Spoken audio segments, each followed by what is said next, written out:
वो भले ही ज्ञानी ना हो, लेकिन जो बोले वो स्वयं भी इंप्लीमेंट करे अपनी लाइफ में। ऐसा गुरु तो होना चाहिए। वो कथा में बताता हूं ना, एक बालक को मैया ले गई, गुरुजी से जाके बोली, आप जिससे जो कह दे तो वो हो जाता है, इसको बोल दो ये चीनी छोड़ दे। गुरुजी बोले 2 महीना बाद लेके आना।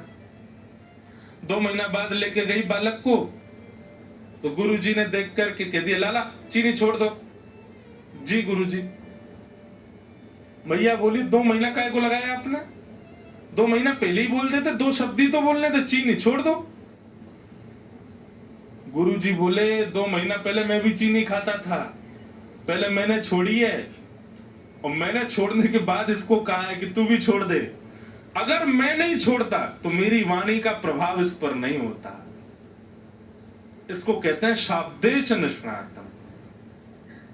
एक बात बताएं, किसी रसिक जन की वाणी, किसी विद्वान की वाणी आप चलते फिरते सुन लेते हैं, रील्स में सुन लेते हैं, कथा के कोई शब्द से सुन लेते हैं, और तुरंत आपके मन में परिवर्तन आ जाता है। तो इस बात से यह भी प्रमाणित होता है कि जिसकी वाणी आप सुन रहे हो वो शाब्देश निष्णातम, वो स्वयं भी उसको करता है, इसीलिए आप पर उसका प्रभाव हो रहा है।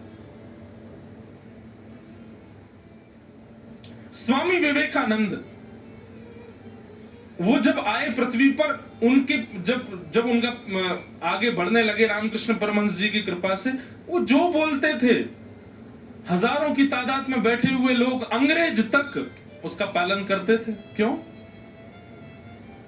क्योंकि शाब्देच निष्णातम, वो स्वयं भी उस शब्द में निष्णात है।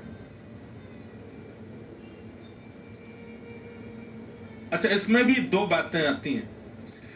कई लोगों का बोलना प्रभावित करता, पर कुछ ही दिन का प्रभाव रहता है, कुछ दिन के बाद वो प्रभाव खत्म जैसा हो जाता है। इसका मतलब क्या है कि जिनकी वाणी आप सुन रहे थे वो अपने शाब्देच निष्णातम वाली स्थिति से वो भी गिर गए।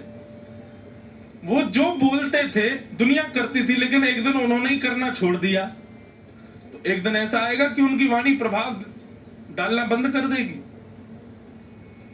लेकिन कांस्टेंट, जिसकी वाणी का प्रभाव बना रहे, किसका है बताओ कांस्टेंट? गोस्वामी तुलसीदास जी महाराज। इतने वर्ष हो गए, आज भी गोस्वामी जी की वाणी पढ़ो, हृदय आनंदित हो जाता है।